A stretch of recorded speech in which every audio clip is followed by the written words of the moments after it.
Hey there, Christina here, and welcome to this new episode of Christina Travel and Adventure, where I will be taking you to another hidden paradise in Tampa Bay area called Egmont Key State Park.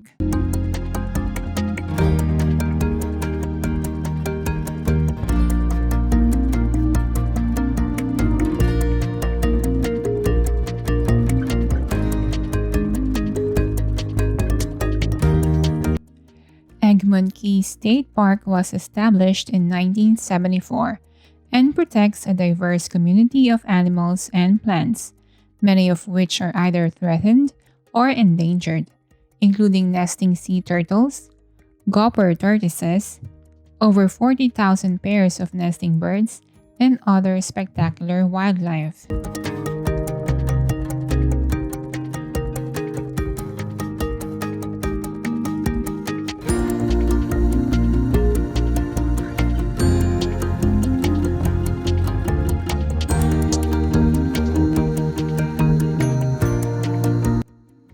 Before we proceed, if you are new to this channel, please don't forget to hit subscribe. I release new episode almost every week, which features our travel and adventures on different locations here in Florida, in the United States, and different countries or places overseas.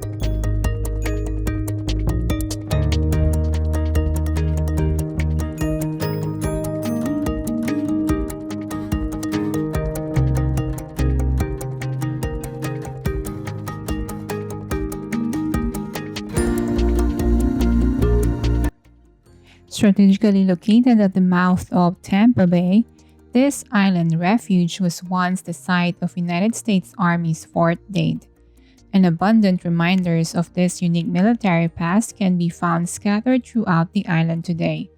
Silent gun batteries testify to a time when mighty battleships reigned supreme on world's oceans, and the brick carriage road meanders across the island, recalling the days when mules and hearses carried military personnel and their dependents on sunny picnics to the beaches.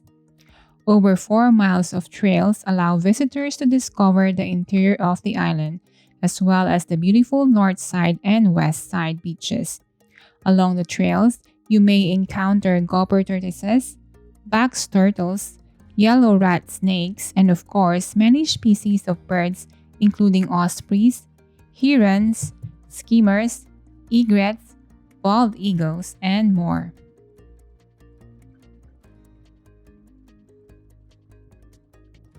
Egmont Key is only accessible by a boat. If you don't have a boat or don't want to rent a boat, it's not a problem.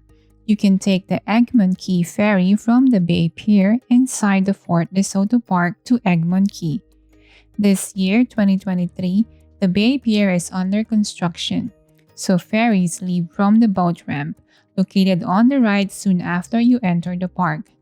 Plan on starting your wildlife viewing from the boat. Dolphin sightings are common, and it's best to book in advance.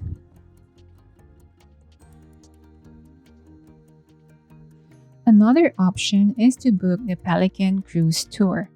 The Pelican offers daily boat tours from St. Pete Pier in downtown St. Petersburg, Florida. The 4-hour excursion includes 2 hours on the island for snorkeling, exploring, and relaxing on the beach.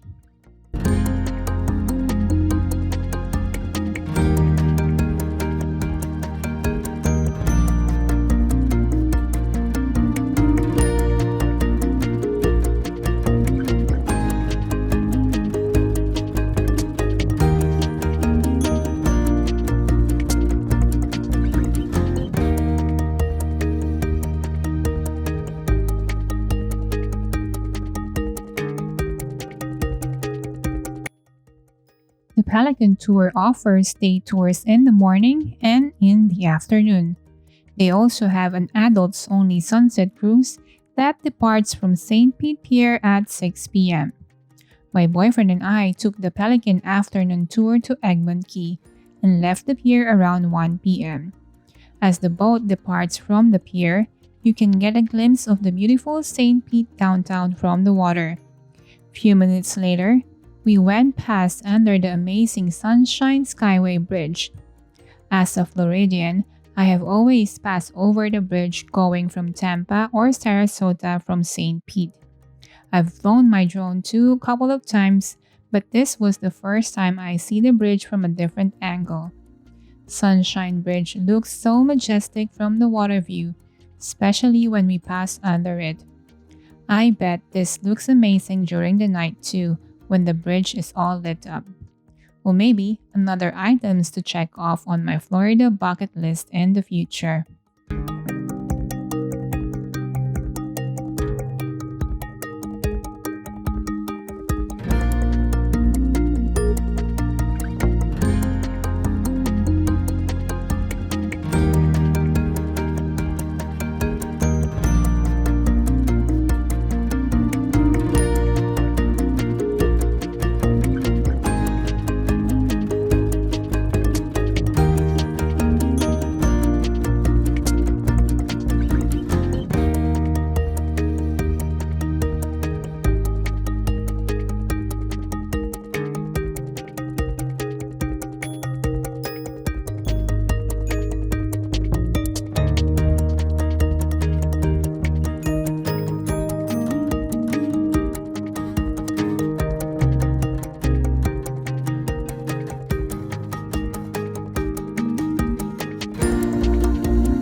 To Egmont Key, you will also see Fort DeSoto Park from a distance.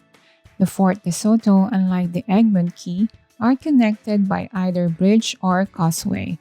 With miles of serene, sandy shoreline, this much-loved county park covers 5 islands and 1,136 acres of the Gulf of Mexico and Tampa Bay.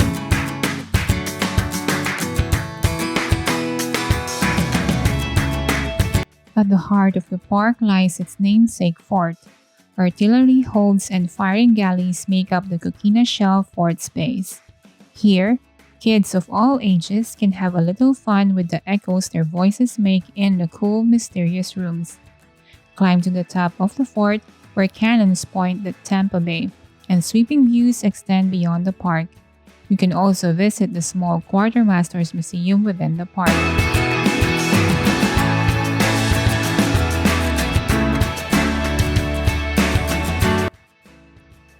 Once you pass by the Fort DeSoto Park, you are now very close to Egmont Key State Park. Our boat docked at the northwest side of the beach. Now, time to hop off and explore the island. First, we check out the Egmont Key Lighthouse. Just a bit of a history. In the 1830s, as shipping increased, so did the numbers of ships that were grounded on the numerous sandbars around Egmont Key. On March 3, 1847, Congress authorized funds to construct a lighthouse on Egmont. The construction was completed in May 1848. Once completed, it was the only lighthouse between St. Mark's and the Key West. When the Great Hurricane of 1848 struck, tides 15 feet above normal washed over the island and damaged the light. Another storm in 1852 did additional damage and prompted Congress to appropriate funds to rebuild the lighthouse and the lightkeeper's residence. At the end of Third Seminole War in 1858, Egmont Key was used by the U.S. Army to detain Seminole prisoners until they could be transported to Arkansas Territory. The lighthouse returned to normal operation at the end of the war. After the Civil War, the lightkeeper, his assistant, and their families were the principal residents of the island from 1866 to 1898. Fort Dade was established on Egmont Key when the Spanish-American War was imminent. When construction was completed in 1906, Fort Dade was a small city of 300 residents, with electricity, telephones, movie theater, bowling alley, tennis court, hospital, and a jail. The fort was deactivated in 1923. In 1939, the lighthouse service was transferred to the U.S. Coast Guard, which has maintained the light and as well as the radio guidance equipment. The key was designated a National Wildlife Refuge in 1974, managed by the U.S. Fish and Wildlife Service. Due to the staffing limitations and increased public visits, the Wildlife Service was unable to protect the resources on its own. When the Coast Guard automated the light, the Coast Guard personnel were reassigned. The Florida Park Service began operations at Egmont Key on October 1, 1989, as part of the co-management agreement with the U.S. Fish and Wildlife Service. Today, visitors come to Egmont Key to sunbathe, swim, stroll on the beach searching for shells, snorkel around the submerged historical batteries of the fort, and explore the historical ruins or remaining structure of Fort Dade. A trip to Egmont Key should definitely be on your Florida bucket list.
It, folks. I hope you enjoy our adventure and provided you with some helpful tips in planning your visit to Egmont Key State Park. Thanks for watching, and please don't forget to like and subscribe to my channel. You can also follow me on my new Instagram account at Christina_travel and adventure or at Facebook at Christina2985. Once again, this is Christina saying don't be afraid to get lost, discover new places, and experience new adventures. Till next time, guys. Ciao!